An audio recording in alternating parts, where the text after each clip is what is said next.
بسم الله الرحمن الرحيم. الحمد لله رب العالمين، والصلاة والسلام على سيد الأنبياء والمرسلين محمد وعلى آله وأصحابه أجمعين. أما بعد، فأعوذ بالله من الشيطان الرجيم. بسم الله الرحمن الرحيم. يا أيها الذين آمنوا لا تقربوا الصلاة وأنتم سكارى حتى تعلموا ما تقولون ولا جنبا إلا عابري سبيل حتى تغتسلوا. صدق الله مولانا العلي العظيم. یہ آیت اسلام کے شروع کے دور کی آیت ہے۔ شروعات میں جب شراب کے احکامات نازل نہیں ہوئے تھے، چونکہ شراب عرب کی پرانی عادت تھی اور پوری قوم اس کے اندر مبتلا رہتی تھی، بجز خاص افراد کے سبھی کی طبیعت کے اندر شراب کی طرف میلان پایا جاتا تھا، لیکن کبھی اللہ کے نبی صلی اللہ علیہ وسلم، حضرت ابو بکر صدیق رضی اللہ تعالی عنہ اور دیگر حضرات صحابہ نے نہیں پی۔ البتہ بعض کی طرف سے یہ بات ملتی ہے کہ شروع اسلام کے اندر، جیسے ایک روایت میں آتا ہے کہ حضرت عبد الرحمن ابن عوف نے ایک مرتبہ صحابہ کی دعوت کی، کھانے کے بعد ابھی شراب کا حکم نازل نہیں ہوا تھا، اس کی حرمت نازل نہیں ہوئی تھی۔ انہوں نے کھانے کے بعد شراب کا اہتمام کیا۔ اسی موقع پر مغرب کی نماز کا وقت آ گیا۔ جو صحابی رسول امام بنے، ان کی زبان پر قل یا ایھا الکافرون میں لا اعبد ما تعبدون کی جگہ اعبد ما تعبدون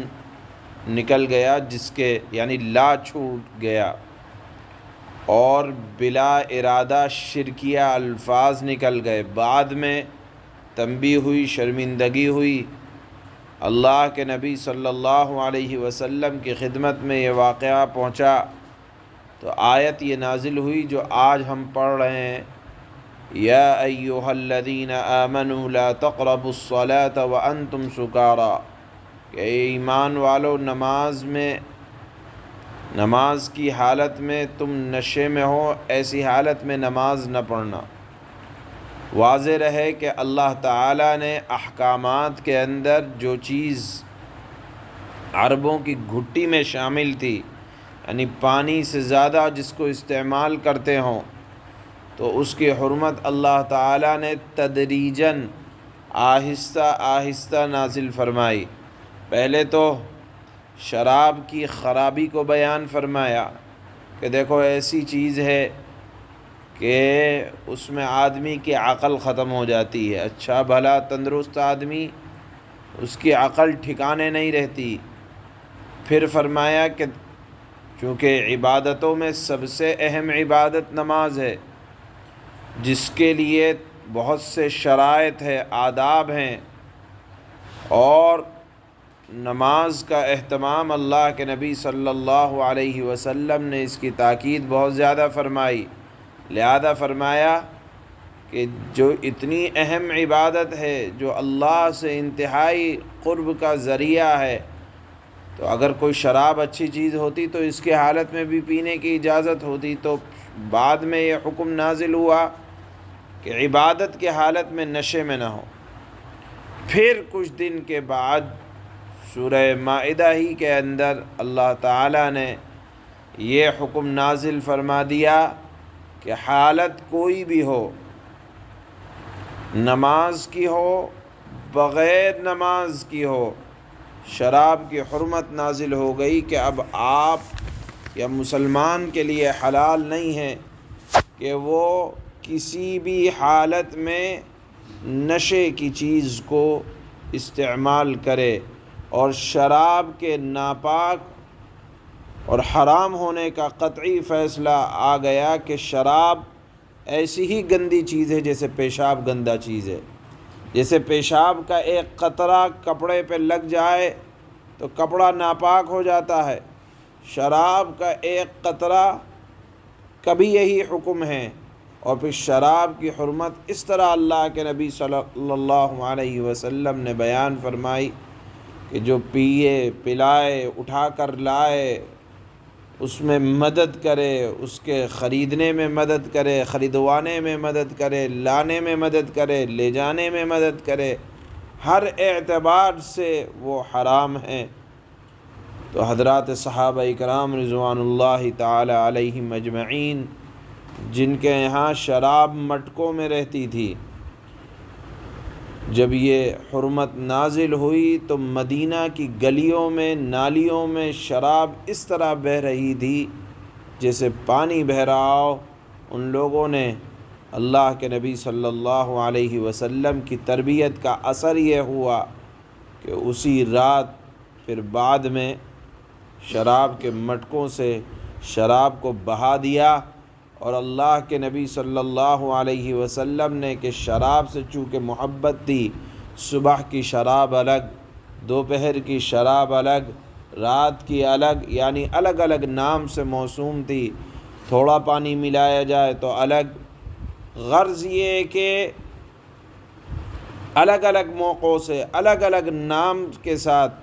استعمال کی جاتی تھی۔ تو اللہ کے نبی نے فرمایا کہ اس کے برتن بھی توڑ دو، کہ برتن بھی اگر توڑ دیے جائیں گے تو نفرت ہو جائے گی کہ